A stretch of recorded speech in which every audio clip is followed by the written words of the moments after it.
guys, Bolts96 here, but the O is a 0, and in today's episode of one player from each Premier League team who each Premier League team could sign, we are looking at Manchester City.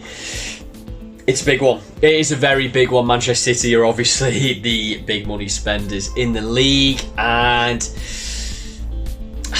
if they don't win it this season, if it is Arsenal, City are going to come out firing next season. They're going to spend the money, they're going to get the players in, and they'll probably go on to win it.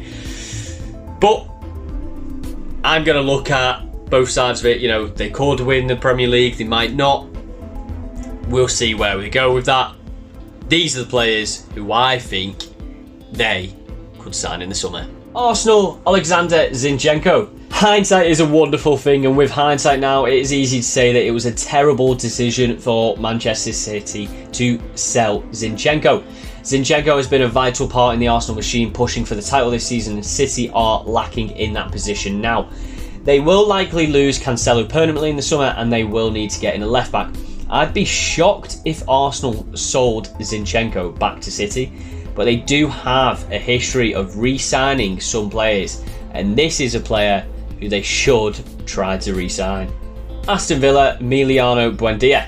Manchester City could well look for a new player across that three behind the striker, with Riyad Mahrez turning 33 next year and Bernardo Silva, who plays as a centre mid or across those three positions, looking like he might leave in the summer.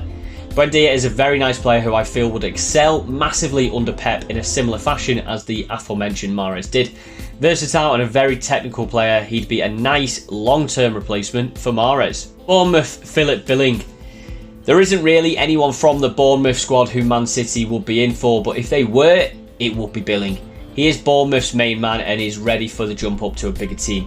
Despite this, I do think that if this transfer were to happen, Billing will be in the exact same position as Calvin Phillips, i.e.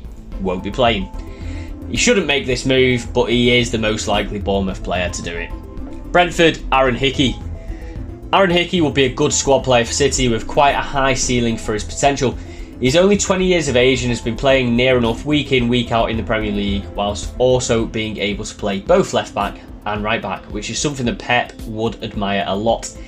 Comparing his stats to Kyle Walker, his pass success percentage is at 83.5%, which is only 5% less than Walker's. His key passes, crosses and long ball percentages are also very similar to Walker's. Considering City are arguably the best passing team in the world, that is a very strong comparison and would suggest a nice fit for Manchester City. Brighton, Evan Ferguson. Manchester City currently have arguably the best striker in the world in Haaland, and they have a phenomenal backup in Alvarez. But I do think they could do with having one more striker just to provide another option, and in those instances where Haaland gets injured, which does tend to happen once or twice a season. Ferguson is still very young and he needs to keep developing, but he does appear to be one of the next stars coming up through the Premier League. Big, strong, powerful. He is a similar type of player to Haaland and will be quite a seamless fit whenever he would come in to back up Haaland. For Ferguson, I think he should stay at Brighton for another couple of seasons to keep up his development before he moves to a big team. But for City, Ferguson will be an excellent addition to their squad. Chelsea, Mason Mount. Mason Mount has been heavily linked with a move to Liverpool in the past couple of weeks, but I recorded that episode before these rumours, and I admit that I neglected the thought of Mount being a realistic option for Liverpool. So I'll pick him in this episode with City. I have never understood the lack of people rating Mount. There is a reason why he has been an ever-present in the Chelsea squad under Lampard, Tuchel and Potter in the past few seasons. I think Mount is an excellent player, homegrown, bags of energy, plays the ball about nicely and has a tendency of scoring from the midfield. I do think he would suit Liverpool, and I do also think that he would suit Man City. Crystal Palace, Michael Olise. Olise has come up in a previous episode and there is reason for this. He is a very good player who deserves a move to a bigger club. I've heard some argue that he hasn't made as much of a step up as he should have done this season, but I think he has still been a standout in a struggling Palace side. He's currently sitting at 13th in the Premier League for chances created, with 53 this season. He is also averaging 2.2 chances per 90 minutes, which puts him equal with the likes of Saka, Odegaard, Alexander-Arnold, and more than players such as Son, Salah, Kane, and the list goes on. He's a brilliant player and would be a great addition to City's squad. He might not be a starter for the first couple of seasons, but he has the potential to be an excellent player for a team in Europe, and under Pep, he could reach that potential. Everton, Vitaly Mykolenko. Mykolenko, although his average rating might not suggest it, has probably been one of the few players in the Everton squad this season who looks like he could play for a team higher up in the league. City would definitely not get him in to be a starter, but he could be a decent option for depth at left back, and I don't think he would be out of his depth there either. Fulham, João Paulinho. Yes, he's back again, the star of this one player from each Premier League team series, but realistically, who else do I choose for Manchester City? Paulinho will get a move to a bigger team in the summer, and City will probably be one of the ones putting their name in the hat. Fantastic player who would add steel to that midfield. He would slot into any Premier League team, and City are no exception. Leeds, Brendan Aronson. I enjoy watching Aronson play every single time he's on the pitch. He's such a tidy player and is actually relatively reminiscent of Jack Grealish in his earlier years. He does definitely need to improve on his goal output, but he is still very young, and with the right coaching, I'm sure that would come. Aronson can play across the attacking positions, and although he won't be a starter, he won't be a bad option for City to get in and have coming in from the bench, all the while training him up to be a starter in the next couple of seasons. Leicester City, Harvey Barnes. A big money transfer for Barnes is probably going to happen in the next summer. With 10 goals from 28 games in the Premier League as a wide player, he has been an absolute standout for a struggling Leicester City side and deserves his chance to play in Europe. Usually that would be the case at Leicester, but this season has been a massive struggle and they are at massive risk of being relegated. If that happens, you simply can't have Harvey Barnes in the Championship. A team will come in for him and he will be an exciting choice for Manchester City. Liverpool, Marcelo Pitaluga. I don't see any transfer of a Liverpool player to Manchester City, so I've gone for a youth team member.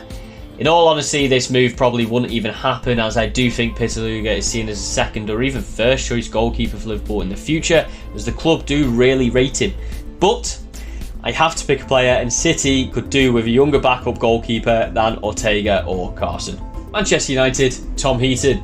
City aren't going to be signing any United players anytime soon, but I've got to pick a player, so I've gone for the least feather-rustling transfer imaginable between these two clubs. Scott Carson is due to leave City on a free in the summer, which leaves a spot for third-choice goalkeeper. Heaton could easily fill that, particularly as he will also be free in the summer.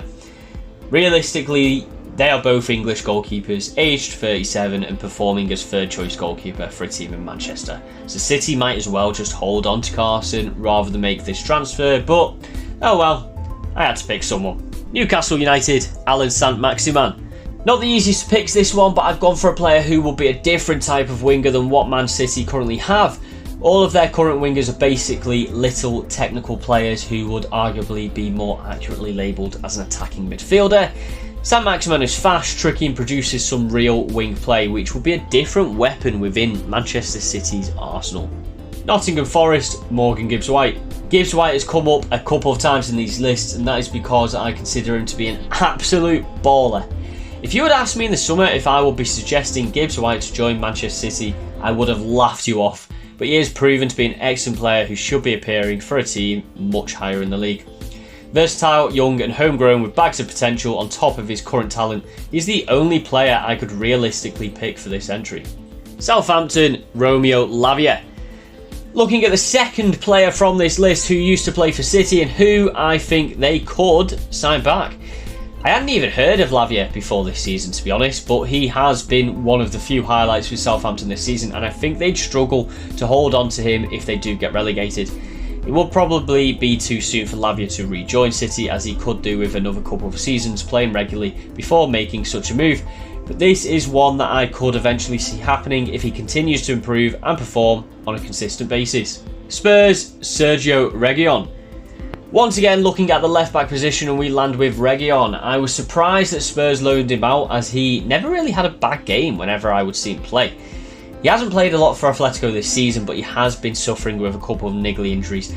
I think he is a good player, which is evidenced by the fact that he's played for Real Madrid, Sevilla, Spurs and Atletico Madrid during his career. I'm not entirely convinced that he will be starting for City, but they could do worse than getting him in. West Ham, Jarrod Bowen. Bowen was linked heavily with Liverpool last season, but that rumour has been dead in the water for a long time now, and it looks as though his break with the European team will have to come from somewhere else. Bowen would suit City's style of play, and with his direct play and a tendency to cut inside, he would be a good fit. Wolves, Ryan Aït-Nouri. I really rate Aït-Nouri. I think he is a class player, and I would prefer he wouldn't make the move to Manchester City, but I think he is the type of player that they would look to get in. Nippy, skillful, and can play right up that whole left flank. He would be the ideal addition for Pep's squad. So there we go, guys. That is who I think Manchester City could sign in the summer. It's quite a tough one, so do bear with me and be merciful in the comment section, please. If you liked what you watched, please do remember to like, comment, and subscribe, and make sure you are coming back for the next video where we are looking at the other Manchester City team, the team in red, Manchester United. Hope to catch you on that video, and I hope to catch you across my social medias. I'm on TikTok, Twitter, Instagram, and Twitch, which is where I do all of my streams. Bolt96, but the O is 0. Thank you very much for watching, guys, and I'll see you on the next one.